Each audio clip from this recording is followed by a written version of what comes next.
Holy Trinity Church is located in historical part of Krakow. Initially here was a small stone church in 1222. Lately already big cathedral in Gothic style was erected in 1241.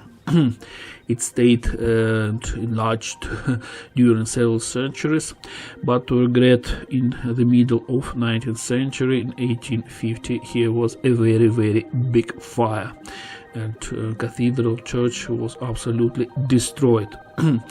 Local authorities, they reconstruct this church, this place.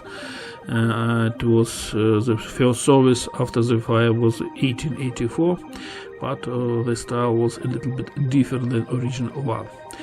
The most interesting feature of the church that in this room, which you see video, there is a holy icon of Mother of God. And as I noted, a lot of invalids come to the church to this icon.